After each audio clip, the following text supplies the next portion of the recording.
आज के इस वीडियो में हम आपको एक ऐसे जाबाज सिपाही, ऐसे सैनिक के बारे में बताएंगे, एक ऐसे वीर सपूत के बारे में बताएंगे जिसने दुश्मनों के छक्के छुड़वा दिए थे।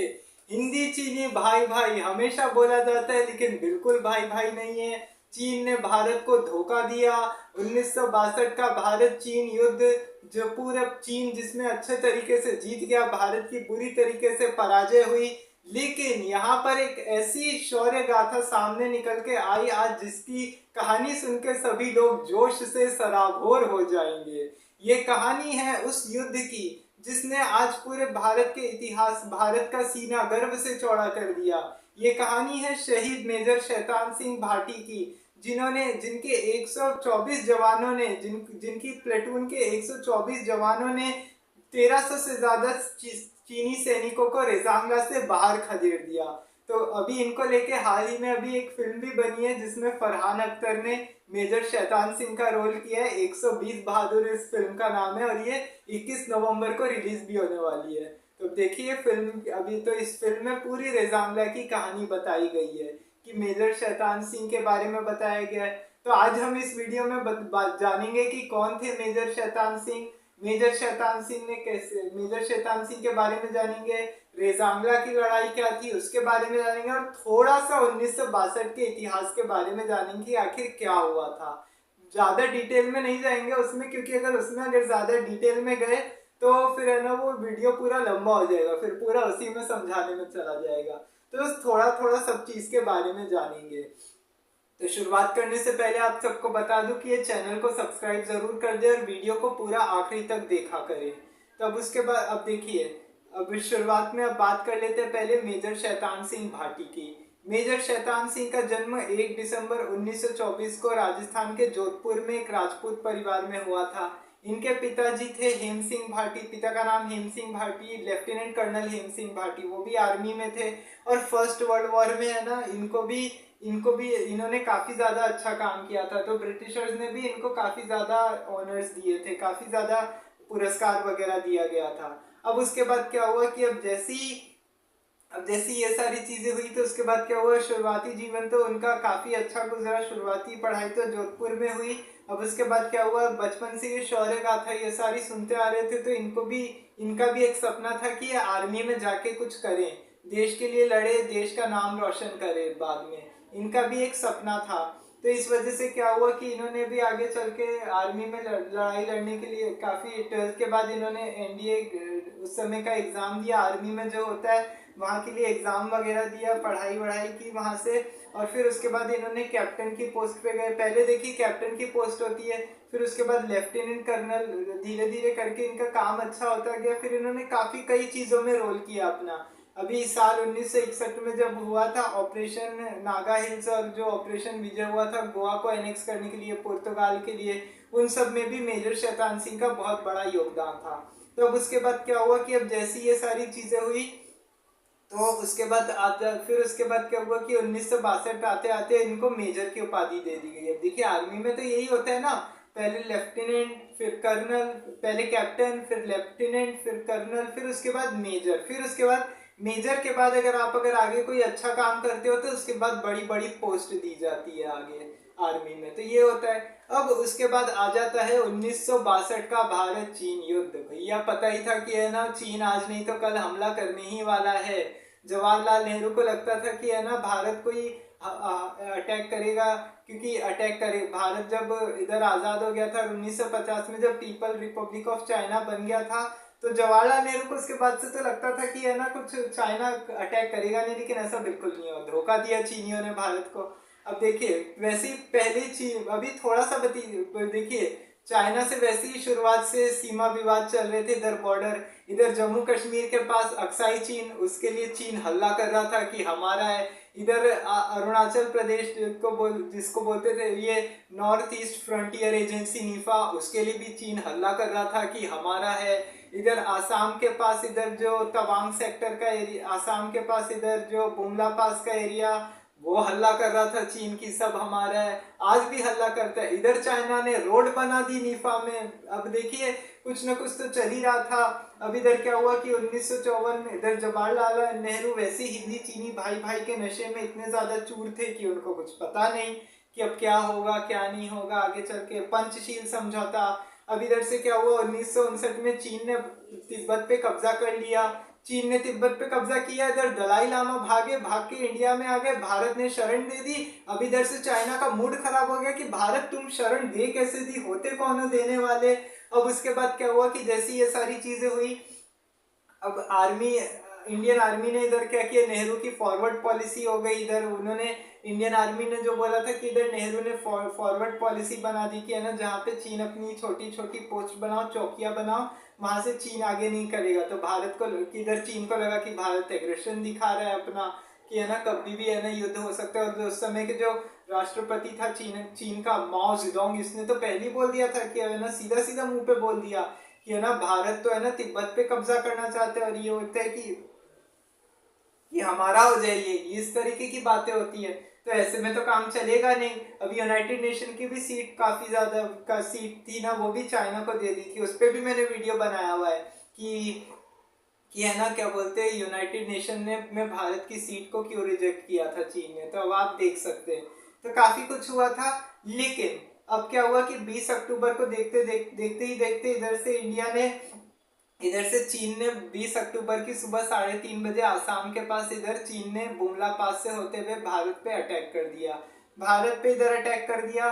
अब उसके बाद क्या हुआ कि जैसे ये सारी चीजें हुई, तो उसके बाद क्या हुआ कि अब जहां से ये सब कुछ हुआ, तो ये सारी चीजें होने की वजह से क्या हुआ कि अब अटैक हो गया, युद्ध हो गया, इधर से सब तरफ से युद्ध चालू हो गया। और उसके बाद भी है ना काफी लेटर एक्सचेंज हुए, काफी सारी बातचीत हुई तब तक। लेकिन जवाहरलाल नेहरू 14 नवंबर के दिन भी, उससे पहले अब बातचीत हुई थी कि है ना युद्ध को खत्म किया जाए। प्राइम मिनिस्टर ने बोला था, कुछ ऑफर दिया था, लेकिन नेहरू ने सब ठुकरा दिया क्योंकि भारत के बिल्कुल अगेंस्ट में था ये सारी चीजें। तो उसके बाद क्या हुआ कि अब जैसी ये सारी चीजें हुई, अब यहाँ पे लेकिन 18 नवंबर को लड़ी जाती है battle of Rezang La. Battle of Rezang La देखिए, अब ये बात है फरवरी 1963 की, 10 फरवरी 1963। अब क्या हुआ, उस समय क्या हुआ कि है ना, चीन से 3 महीने तक ही लड़ाई खत्म हुई थी। 3 महीने काफी ज्यादा टाइम भी नहीं हुआ था चीन से लड़ाई खत्म हुए। तो उसके बाद क्या हुआ कि जैसी चीन से लड़ाई खत्म हुई, तो उसके बाद क्या हुआ, अचानक से एक लद्दाख में क्या हुआ, एक शेफर्ड था, वो है ना अपनी भेड़ों को चराते चराते है ना गलती से रास्ता भटक गया। और देखिए कुछ टाइम तक तो है ना किसी को पता ही नहीं था कि यहाँ पे हो क्या रहा है। अब जब वहां पे क्या हुआ, बर्फ पिघली और जब वो शेफर्ड गया, अब भटकता भटकता वो चुशूल सेक्टर से सीधे रेजांगला में जाके पहुंच गया। अब रेजांगला में पहुंचा, उसने देखा, अरे बाप रे ये क्या है, यहाँ पे तो है ना सब है ना बंकर, और है ना किसी के हाथ में बंदूकें लगी हुई, कोई है ना देख रहा था। ये उसने पूरी एक एक चीज नोटिस की कि यहाँ पे है ना सब डेड बॉडी पड़ी है, इसमें सब बंदूकें रखी है, किसी के को गोलियां लगी हुई है, किसी के सर में पट्टी बंधी हुई है, किसी को कुछ हुआ है। तो ये सारी चीजें उस शेफर्ड ने देखी। तुरंत में उसने बाहर चुशूल सेक्टर के हेडक्वार्टर में कंप्लेन की, इन्फॉर्म किया, सारी बात बताई जाके कि देखो कि सर ऐसी ऐसी बात हो गई है। जब वहां पे फिर बर्फ पिघली और वहां पे जो सैनिक गए वहां पे, और जो रेजांगला का नजारा दिखा उस टाइम पे, फूट फूट के सब रोए थे वहां के लोग जितने भी थे। और सबको है ना इस बात का गिल्ट हो रहा था कि हमने क्यों इतने सालों तक उनको इस तरीके से किया कि है ना शहीद नहीं बताया। तो देखिए अब कहानी क्या होती है। अब देखिए 18 नवंबर 1962 की सुबह, अब देखिए चीन ने सब जगह से तो घेर ही लिया था भारत को। अब उसके बाद क्या हुआ कि जैसी ये सारी चीजें हुई, तब इधर से क्या हुआ कि अब इधर जो दक्षिण लद्दाख का जो रेजांगला एरिया था वो बहुत बड़ा एरिया है। अगर वहां से अगर वो रास्ता कट जाता ना, तो एक तरह से पूरा, अगर चाइना का ये मोटिव था कि है ना आगे चल के इसको भी ले लेंगे, रेजांगला जो दक्षिण लद्दाख के, साउथ लद्दाख के ईस्ट में जो पड़ता है रेजांगला, वहां पे उसको भी ले लेंगे। और ये जो आर्मी का पूरा एरिया है चुशूल सेक्टर, इस पे पूरा अपना कब्जा जमा लेंगे, अपनी सारी टुकड़ियों को वो कर देंगे, टुकड़ियां रख देंगे।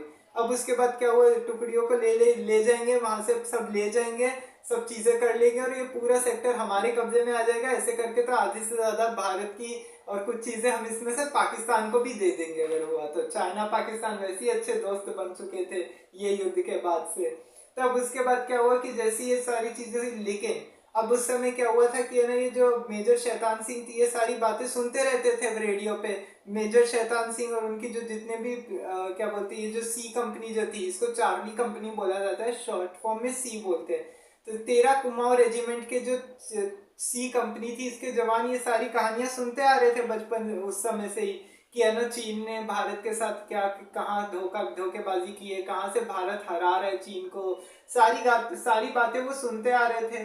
तो उसके बाद क्या हुआ कि उनको मेजर शैतान सिंह को बारे में बताते उनको आग बबूला हो जाते थे वो लोग ये बातें सुन के। उनको ऐसे था कि ठीक है, जब हमारा वक्त आएगा हम तो बदला लेके ही रहेंगे।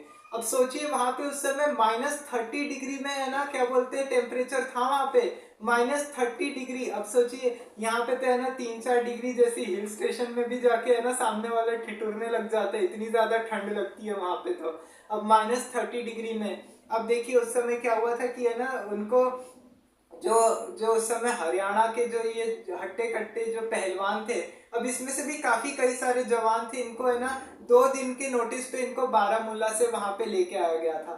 अब उनको ऊंचाई और सर्दी में ढलने का कभी मौका भी नहीं मिला था, इतनी कड़ाके की ठंड थी। अब कोई करता तो करता क्या वहां पे। अब उसके बाद क्या हुआ कि जैसी ये सारी चीजें हुई, तब उसके बाद उनको जब यहाँ से ये नोटिस पे लाया गया, तो उसके बाद क्या हुआ कि जो मेजर शैतान सिंह की टुकड़ी थी कुमाऊं रेजिमेंट की, उन्होंने 124, उनके 123 जवान थे। आर्मी ने 2 दिन पहले उन्होंने क्या किया, सारी चीजें देखी और आर्मी को बोला कि अपनी एमिशंस भेजो, सारी मदद भेजो, कुछ सोल्जर्स भेजने की अपील की। आर्मी ने उस समय मदद देने से ही मना कर दिया, भाई अगर मदद होती तभी तो वो देते ना, हम कहाँ से देते। अब ये सारी चीजें थी। अब उसके बाद क्या हुआ कि है ना 17 नवंबर की शाम को, 17 नवंबर की शाम को बहुत भयंकर तरीके से एक बर्फीला तूफान आ गया। तूफान आया, तूफान की शांति हुई। जैसी तूफान की शांति हुई, दूसरे दिन सुबह के 3:30 बजे, रविवार का दिन, 1962, 18 नवंबर, ठंड उससे भी ज्यादा पड़ रही थी, -30 डिग्री से भी नीचे टेम्परेचर चला गया तूफान की वजह से। तो अब उसके बाद क्या हुआ कि इधर से चीनियों ने हमला कर दिया, खूब सारी अलग अलग सबको 7 प्लेटून 8 प्लेटून, मतलब सबने अपनी अलग अलग पलटन में वो किया हुआ था। तो उसके उधर से क्या हुआ कि जैसी ये सारी चीजें हुई, तो 7 प्लेटून के जो लीडर थे सुरजाराम, उन्होंने वो एक तरफ से है ना बताया कि चाइनीज इधर से आके हमला कर रहे हैं।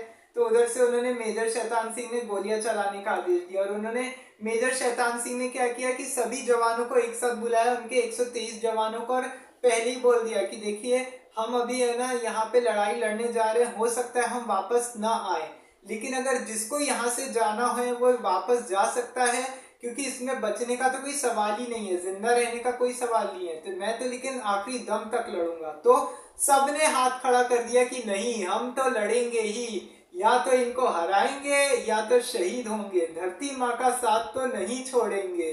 ये बात थी। अब ये इसकी वजह से क्या हुआ, देखिए आर्मी में यही होता है, आर्मी में सबसे पहले वो अपने देश के बारे में सोचते हैं, फिर आर्मी के बारे में सोचते हैं, फिर अपने बारे में सोचते हैं, फिर अपने परिवार के बारे में। ये होता है आर्मी में, बहुत चीजें सेक्रीफाइस करनी पड़ती है आर्मी में जाने के लिए। अब उन्होंने क्या किया कि जैसी ये सारी चीजें हुई, इधर से चीन ने इधर से हमला कर दिया। तो उसके बाद क्या हुआ कि जैसी ये सारी चीजें होने की वजह से, जब चीन ने इधर से हमला कर दिया, तो उन्होंने गोलियां चलानी शुरू कर दी। गोलियां चलानी शुरू की, उन्होंने कुछ चीनियों को वहीं पे ही खदेड़ दिया। अब उनकी क्या प्लानिंग थी कि है ना जैसी है ना चीनी लोग आएंगे वहीं पे, और उनके पास राइफल भी ढंकी वाली नहीं थी, वो जैसे नॉट 3 की जो राइफल होती है ना जिसको लोड करके गोली चलानी पड़ती है, वो वही वाली बंदूकें थी।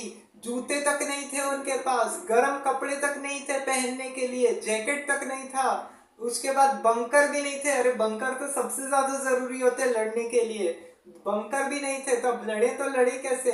वो जो वहां पे उस समय जो रेडियो ऑपरेटर थे रामचंद्र यादव, वो तो आज भी बताते हैं कि है ना वहां पे तो ऐसा था कि अगर तू मतलब 5 मिनट तक अगर बोलते थे तो तो हमारी सांस फूलने लगती थी। पानी उबालने के लिए रखा, अगर पानी अगर उबालने के बाद अगर जैसे अगर उसको थोड़ी देर ऐसे ही रख दिया बिना अगर ढके या ऐसे भी, तो वहां पे उसमें तुरंत बर्फ जम जाती थी। ये वाली हालत थी वहां पे, और इसी टेम्परेचर में है ना सबको लड़ाई लड़नी थी इन लोगों से, चीनियों से। एक एक सैनिक 10-10 चीनी सैनिकों पर भारी था, सोचिए। अब उस समय क्या हुआ कि जैसी ये सारी चीजें हुई, अब उधर से क्या हुआ, पहले मोर्चे पर इन्होंने काफी चीनियों को मारा, बंदूकों से लड़ाई लड़ी, और उसके बाद क्या हुआ कि है ना कई सारे चीनी सैनिकों को खदेड़ दिया गया और वहां से वो लोग चले गए। वहां से फिर उसके बाद चले गए तो वो सब सेलिब्रेट कर रहे थे। तो मेजर शैतान सिंह ने बोला कि अभी इतनी जल्दी सेलिब्रेट मत करो, अभी और वेव आना बाकी है, तो अभी से रुक जाओ। अब उधर से क्या हुआ कि है ना, उधर से जो हरिराम थे, सात सात पलटन के, जो सुरजा राम ने उधर से बोला था, फिर उधर से हरिराम साहब ने जो उधर 8वीं प्लेटून के जो थे, उन्होंने बोला कि है ना कि इधर से गोलियां चला, उधर से चीनियों द्वारा नाकामयाब हमले हो गए, उनके पास बंदूक खत्म हो गई, और उन्होंने मेजर शैतान सिंह ने साफ साफ आदेश दे दिया था कि कहीं से भी कुछ भी करके ये गोलियां बर्बाद नहीं होनी चाहिए, अगर गोलियां बर्बाद हुई तो हमारे लिए नुकसान हो जाएगा, और कोई मदद मिलने वाली नहीं है आर्मी की तरफ से, उनका संपर्क भी टूट चुका था। तो अब उसके बाद क्या हुआ कि 8वें जो सुरजाराम थे, उन्होंने क्या किया कि उन्होंने बताया कि अब उधर से सैनिक आएंगे तब क्या करना चाहिए, तो वहीं से तब तक उन्होंने आदेश दिया कि लोड करो और उसके बाद वहां से फिर गोलियां चलाओ। अब उन्होंने क्या किया कि जब सारे हमले नाकामयाब हो गए, अब उधर से क्या हुआ कि उधर से चीनियों ने फिर दोबारा अटैक किया, फिर और चाइनीज आए बड़ी बड़ी बंदूकें लेके, मोटार लेके। अब उधर से उसके बाद क्या हुआ कि उन्होंने क्या किया कि जैसी ये सारी चीजें हुई तो उन्होंने जब गोलियां चलानी शुरू की लोड कर करके, लेकिन अब उसके बाद क्या हुआ कि अब बंदूकें चला रहे थे, बंदूकों से गोलियां भी खत्म हो गई। सोचिए, इतने में लड़ते लड़ते में सबकी गोलियां खत्म हो गई। अब उधर फिर 9th प्लेटून के देखिए, सबने अपने आप को अलग अलग 3 प्लेटून्स में डिवाइड किया हुआ था। 7 प्लेटून मेजर सुरजाराम, फिर उसके बाद हरिराम, फिर उसके बाद उनके जो मेजर शैतान सिंह 9वीं पलटन को लीड कर रहे थे, मेजर शैतान सिंह। ये कुमाऊं रेजिमेंट थी। आर्मी में भी बहुत सारी अलग अलग तरह की रेजिमेंट होती है। 9th रेजिमेंट के जो लीडर थे मेजर हरफूल सिंह, उन्होंने लीड किया। उन्होंने फिर क्या किया कि अब उन्होंने बोला कि अब अपनी योजना बदल दी। अब जैसे पहले कुछ टाइम के तो उनको क्या लगा कि है ना, चीनियों ने जब उन्होंने उनके सब नाकामयाब होते जा रहे थे, तो उन्होंने क्या किया कि है ना सारी योजना बदल दी चीनियों ने। अब जैसी उन्होंने अपनी योजना बदली, फिर उसके बाद क्या हुआ कि है ना, जैसी ये सारी चीजें होने की वजह से क्या हुआ कि अब योजना बदल दी, और उन्होंने क्या किया कि अब वो जब पास में उधर से अटैक किया, खूब सारे बमबारियां कर रही थी, पूरा इलाका धुआं धुआं हो रहा था, सब चीनियों ने वहां पे जला दिया था, चीजें एक एक चीजें जलाते जा रहे थे ताकि किसी के हाथ में कुछ लगे ही नहीं। तब उसके बाद क्या हुआ कि जैसे ये सब कुछ हुआ, तो यहाँ से करते करते उनको क्या हुआ कि उन्होंने याक्स आई थी वो जो दूरबीन से, अब उनको तो ये सब हुआ। तो वो जवान, तो जो जितने सोल्जर्स थे, उन्होंने क्या किया कि है ना, पहले तो कुछ टाइम तक तो उनको लगा कि है ना कि ये जो याक्स जो छोड़ रहे थे चीनी लोग है ना, उनको लगा कि है ना वो उनकी अल्फा कंपनी के ही लोग है, चार्ली कंपनी के जो जवान है वो उनको बचाने के लिए आ रहे, सुरक्षा देने के लिए आ रहे। तो फिर वो इस वजह से ये सोच के बहुत खुश हुए। लेकिन जब उन्होंने दूरबीन लगा के देखा कि नहीं, ये सारी चीजें नहीं हुई है, और उसके बाद क्या हुआ, वो चीनी सैनिक है, तब फिर उन्होंने अपनी योजना बदल दी। उन्होंने क्या किया, हैंड टू हैंड कॉम्बैट की। उन्होंने बोला कि हटाओ, एक काम करो यहाँ से। उन्होंने बोला कि एक काम करते, ये चीनियों को पास आने देते। चीनियों को पास आने दिया, और उन्होंने क्या किया कि है ना, जो चीनियों की जो उन्होंने क्या किया, एक हाथ में सिर पकड़ा, एक हाथ से उनका पैर पकड़ा, और सबको उठा के पटक पटक के ऐसा मारा कि सबके होश ही उड़ गए वहीं पे। पहले तो उन्होंने क्या किया, सबको है ना क्या किया, वो जो बंदूक की बट होती है ना, उससे वार करना शुरू किया, वो राइफल की जो बट होती है। अब उसके बाद क्या हुआ कि जैसी ये सारी चीजें, अब वो बट भी है ना, राइफल की बट भी है ना, उनके वो चीनियों की मोटी जैकेट, इतनी ज्यादा मोटी जैकेट थी कि है ना वो घुस ही नहीं पा रही थी। अब उन्होंने क्या कि वो वैसे कुछ नहीं कर पा रहे। अब उन्होंने फिर उसके बाद क्या हुआ कि एक काम करो कि है ना, फिर उसके बाद क्या हुआ कि जैसी ये सारी चीज हुई, एक फिर उसके बाद ये चीज हुई कि है ना, सबका पहले एक हाथ से पैर पकड़ा, एक हाथ से सर पकड़ा, और है ना सबको उठा के ऐसा मारा, चीनियों के होश ही उड़ गए वहां पे। सबको उठा के पटक पटक के मारा सबने, कि है ना मतलब। अरे अब देखिए, अपने लोग को है ना यही करते हैं। उन्होंने बोला कि नहीं, अब लड़ना तो है ही है यहाँ से, और कुछ भी करके उन्होंने बोल दिया था कि ठीक है। अब इसी बीच लड़ाई लड़ते लड़ते, और उन्होंने क्या था कि है ना, उनको है ना बड़ी बड़ी बंदूकें चुराएंगे उनकी जितनी भी थी, लेकिन उसमें भी ये नाकामयाब हो गया। लेकिन धीरे धीरे करके चल ही रहा था, सबको पटक पटक के मारना, और उतने में आधे से ज्यादा सैनिक तो उसी में आधे से ज्यादा चीनी सैनिक तो इसी में ही मार दिया गया, हैंड टू हैंड कॉम्बैट में। तो उसके बाद सारी उनकी बंदूकें चुरा ली, सब कुछ हो गया। लेकिन इसी बीच क्या हुआ कि एक गोली मेजर शैतान सिंह के पेट में आके लग गई, और उसके बाद भी क्या हुआ कि जैसे ये सब कुछ हुआ और इधर से लगी, और एक शेल का एक बर्स्ट भी है ना उनके सीने में आके लग गया। तो उसके बाद क्या हुआ कि उन्होंने पट्टी करवाई, पट्टी करवाने के बाद भी लड़ाई जारी रखी, और उसके बाद वो अपने हर जवानों को वो आगे पीछे जाके मोटिवेट करते रहे कि कुछ भी करके पीछे नहीं हटना है, लड़ाई लड़ती ही रहनी है, आप डरिए मत, लड़ते रहिए।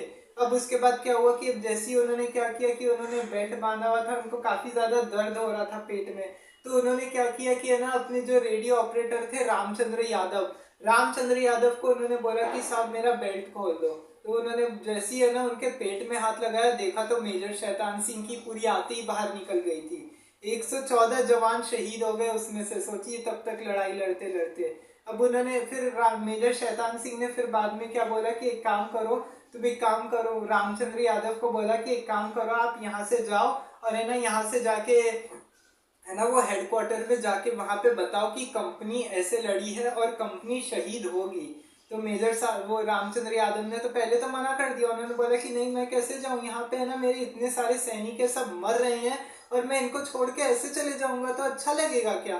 तो उन्होंने बोला कि मेजर साहब उन्होंने बोला कि नहीं मेरा ये कहना मान लो, चले जाओ, नहीं तो किसी को नहीं पता चलेगा अगर हर कोई शहीद हो गया तो, पूरी कंपनी में जाके बताओ कि ये कंपनी शहीद होगी ही। अब उसके बाद क्या हुआ, जैसे ही रामचंद्र यादव फिर कैसे भी करके बचते बचाते गए वहां से, लेकिन हाँ उनके दिमाग में एक बात जरूर थी, जो वहां के जो उस समय के जो एक और दूसरे सोल्जर थे मेजर हरफूल सिंह ने उनको एक वार्निंग दी थी जाने से पहले कि मेजर साहब की लाश को दुश्मन के हाथ नहीं लगने देना, मेजर साहब को कुछ भी करके दुश्मन के हाथ मत जाने देना, ये बात उनके दिमाग में बैठी हुई थी। अब जैसी करते ये सब करते करते क्या हुआ कि जब वहां से सब जला दिया था उन्होंने, जब चीनियों ने, जब सारी लड़ाइयाँ खत्म हो गई, कई सारे सैनिक इसमें मार दिए गए हैंड टू हैंड कॉम्बैट में। और उसके बाद क्या हुआ कि जैसे ही वो रामचंद्र यादव वहां पे हेडक्वार्टर में गए, उन्होंने सारी बात बताई, बता के हेडक्वार्टर में तो किसी ने यकीन नहीं किया कि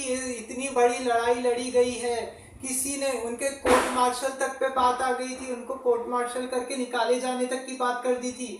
उस समय के उस समय के जो आर्मी के ऑफिसर थे वहाँ के, ब्रिगेडियर टी.एन. रैना, उनका साफ आदेश था कि आखिरी गोली आखिरी आदमी तक आप लड़ेंगे, कुछ भी करके है ना आपको लड़ना ही पड़ेगा, वहां से आप बिल्कुल भी पीछे नहीं हटेंगे। तो उन्होंने बिल्कुल भी हार नहीं मानी और सब ऐसे करके लड़ते रहे।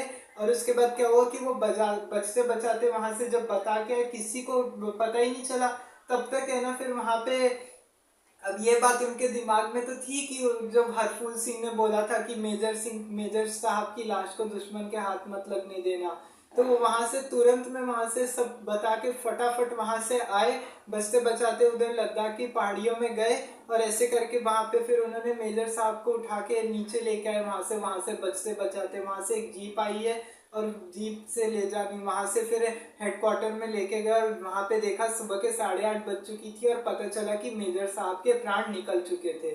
अब जैसे ही इधर मेजर साहब के प्राण निकल चुके थे, और मेजर शैतान सिंह भाटी की ही याद में उस समय के जो फेमस पोएट थे कवि प्रदीप इससे इतना इम्प्रेस हुए थे कि उन्होंने ये गाना लिखा था, ए मेरे वतन के लोगों जरा आंखों में भर लो पानी, और इसको लता मंगेशकर के द्वारा गाया गया था आज भी। और जब ये गाना लोगों ने सुना सबकी आंखों से आंसू बहने लग गए थे। अब जैसे ही उन्होंने देखा मेजर साहब के प्राण निकल गए, 114 जवान इसमें से शहीद हो गए, और 5 को तो इसमें से युद्ध बंदी बना लिया गया, और 5 का तो पता नहीं क्या हुआ। अब उसके बाद क्या हुआ कि जैसी ये सारी चीजें हुई, तो उसके बाद क्या हुआ कि जैसी ये सब कुछ होने की वजह से मेजर साहब को लेके गए वहां से फिर जब किसी को पता नहीं, लेकिन वहां से जब उन्होंने क्या किया कि है ना इसमें से एक सिपाही था जो चीन की कैद से बाहर निकले थे, वो थे मेजर निहाल सिंह। अब निहाल सिंह भी, उसको भी पकड़ा लेके गए, और निहाल सिंह की चीनियों ने मेहमान नवाजी की, उनको चाय दिया, उनको होश में लाया, उनको भी गोलियां लगी थी तो उनको होश में लाया, उनको खाना दिया। तुरंत निहाल सिंह को याद आया कि ये तो बैटल फील्ड है, ये मैं क्या कर रहा हूँ यहाँ पे, मैं इनका खाना खा रहा हूँ। तो किसी तरह से रात में वो बचते बचाते है ना, वो नजर बचा के निहाल सिंह वहां से निकले। अब जैसे ही वहां से निकले, चीनी फोर्सेस को पता चला, चाइनीज फोर्स को, कि हमारी कैद से एक सिपाही बाहर आ गया है। तब उसके बाद क्या हुआ कि उन्होंने बहुत सारे फ्लेयर्स छोड़े, फ्लेयर्स छोड़ने के बाद फिर क्या हुआ कि जैसी ये सारी चीजें हुई, लेकिन निहाल सिंह नजर में नहीं आए। अब वो बाहर वहां से निकल गए, निकलते भाग के आगे जा रहे हैं, अब समझ में नहीं आ रहा किधर जाने का है, तब किधर जाने का। अब उधर क्या हुआ कि वो पहाड़ पे ऊपर चढ़ते गए, उनको एक कुत्ता दिखाई दिया। जब जैसे ही उनको कुत्ता दिखाई दिया तब उनको याद आया कि है ना, ये वही कुत्ता था जिसको हम टॉमी टॉमी बोलते थे, और है ना हम इसको खाना भी खिलाते थे, बहुत प्यार करते थे। ये देख के वो खुश हुए, लेकिन अब बाद में आगे चल के बहुत दुख हुआ उनको कि ये सोच के कि यहाँ पे है ना कुत्ता इसलिए है ना इतना दूर खाने की तलाश में आया है कि वहाँ पे नीचे कुछ खाने को ही नहीं है, तो क्या करेगा। तो इस वजह से वो भी बहुत देख के दुखी हो गए। और जब फिर उसके बाद क्या हुआ, अब उनको पता नहीं है, वो कुत्ते का साथी उन्होंने पकड़ लिया अपने डॉगी का। वो जहाँ जा रहे हैं उनके साथ आगे आगे चलते जा रहे थे। बस वो चलते चलते वहां से वो इंडिया के हेडक्वार्टर पहुंचे, आर्मी त्रिशूल सेक्टर में। और हेडक्वार्टर पहुंचने के बाद उन्होंने बताया कि ऐसी ऐसी, उन्होंने सारी गौरव गाथा बताई कि इस तरीके से लड़ाई हुई थी।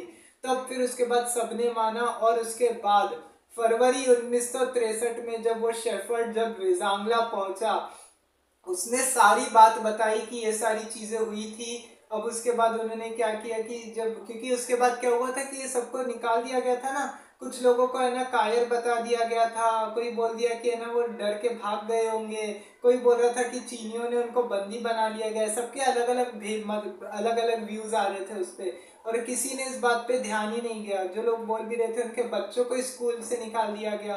तो एक एनजीओ को इस बारे में कैंपेन चलाना पड़ा कि है ना ऐसे ऐसे हुआ था।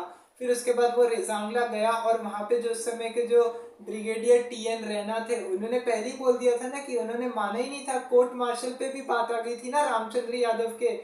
वो जब शेफर्ड गया उसने सारी चीजें बताई।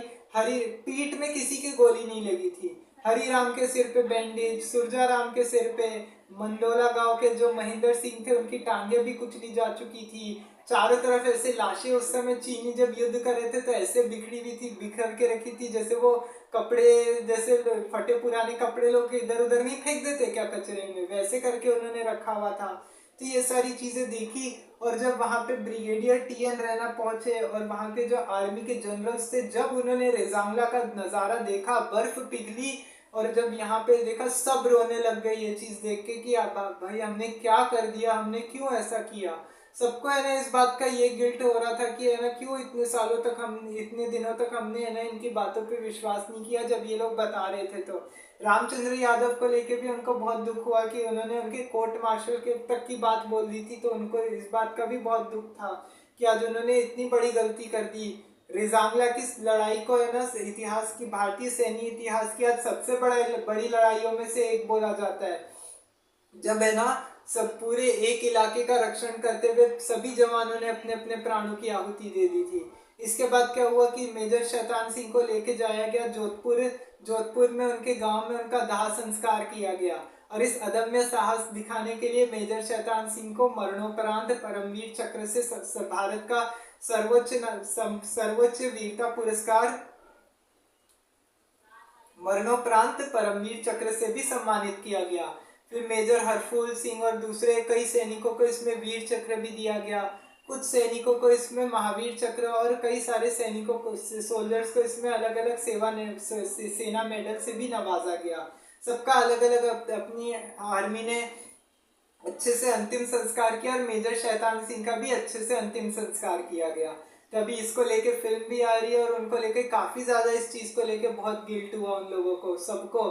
ब्रिगेडियर टीएन रैना बहुत रोए थे इस चीज को लेके, और बाद में वो आगे आर्मी चीफ भी बने थे, और उन्होंने सबके सामने पूरे देश को ये बात खुद आके बताई थी कि देखिए आज हमारे देश में आर्मी के सोल्जर्स ने इतनी बहादुरी से लड़ाई लड़ी, और लड़ते लड़ते हमारे जवान शहीद हो गए, और आज हमने किसी की बातों पे विश्वास नहीं किया और सबको कायर बोल दिया, किसी के बारे में बोल दिया कि वो डर के भाग गए, बेकार की बातें लोगों के मन में फैला दी। तो आज हमको इस बात के लिए उन्होंने पूरे देश से माफी भी मांगी थी। मेजर शैतान सिंह को परमवीर चक्र दिया गया, सबको अलग अलग सेना मेडल दिए गए। 5 का तो देखिए पता नहीं, अब देखिए इसमें भी मतभेद है, कोई बोलता है 120 जवान थे, कोई बोलता है 124 जवान थे। तब देखिए अब सबके अलग अलग मतभेद है। अभी 21 नवंबर को ये 120 बहादुर मूवी रिलीज होगी, तो आप लोग थिएटर में तो जरूर देख के आइएगा। हमारे ऐसे जवानों पे तो फिल्म बननी चाहिए और उनको और आज भी है ना रेजांगला भी, जब रेजांगला में भी है ना वो वॉर मेमोरियल बना हुआ है। कभी लद्दाख जाओ तो दक्षिण भारत के रेजांगला में तो जरूर जाना चाहिए घूमने के लिए। चुशुल सेक्टर बचा लिया गया उस समय, और इसके बाद क्या हुआ, चुशुल सेक्टर बच गया, चीनियों के हमले नाकामयाब हो गए, 21 नवंबर को सीज फायर भी लग गया। और सबसे बड़ी बात उस समय देखिए, सबसे बड़ा सवाल ये भी आ जाता है ना कि जब देखिए जब भारत चीन का युद्ध लड़ा जा रहा था तो पूरे देश में किसी ने सपोर्ट क्यों नहीं किया, पूरी दुनिया में किसी ने सपोर्ट क्यों नहीं किया? क्योंकि उस समय दो सुपर पावर थी, एक तो यूएसए और एक यूएसएसआर 1945 के बाद। तो अब इंडिया शुरू से नॉन अलाइंड मूवमेंट में रहा, तो नॉन अलाइंड मूवमेंट का भी एक नेगेटिव इम्पैक्ट हो गया था। और उस समय सबसे बड़ी चीज हो गई थी Cuban missile crisis. Cuban missile crisis पे भी मैंने पूरा वीडियो बनाया हुआ है, तो वो भी अगर आप चाहें तो देख सकते हैं उस बारे में। तो फिर उसके बाद क्या हुआ, इस वजह से भी किसी ने सपोर्ट नहीं किया, और उसकी वजह से क्या हुआ कि इंडिया को लड़ाई हारनी पड़ी। लेकिन ये 100 मेजर शैतान सिंह की कहानी तो इंस्पिरेशन है लोगों के लिए आज भी। चुशुल सेक्टर बचा लिया, रेजांगला, और रेजांगला को आज के ज़माने में अहीर धाम भी बोला जाता है कि इसमें हरियाणा के हट्टे कट्टे वीर अहीर जवानों को भी बोला जाता है। यूनेस्को ने भी है ना ये रेजांगला की लड़ाई को है ना सबसे बड़ी लड़ाइयों में से एक बताया गया है। यूनेस्को के द्वारा भी इसको सबसे बड़ी लड़ाई घोषित किया गया है। तो आप लोग कभी रेजांगला जाए तो ये यहाँ लद्दाख घूमने जाए तो रेजांगला घूमने तो जरूर जाइएगा। आज के ज़माने में भी अहीर धाम बोला जाता है। अहीर धाम क्यों बोला जाता है इसको? क्योंकि यहाँ पे हरियाणा से जितने भी आते थे सब वीर अहीर थे, वो चार्ली कंपनी के जवान, और उनको बारामूला पे नोटिस पे लाया गया था। तो ये था मेजर शैतान सिंह के बारे में। आपको ये वीडियो कैसा लगा कमेंट में ज़रूर बताएं। चैनल को सब्सक्राइब ज़रूर कर दें, वीडियो को पूरा आखिरी तक देखें, बेल आइकन का बटन दबाना न भूलें, और साथ ही वीडियो को अपने दोस्तों के साथ शेयर करना न भूलें। जय हिंद, भारत माता की जय।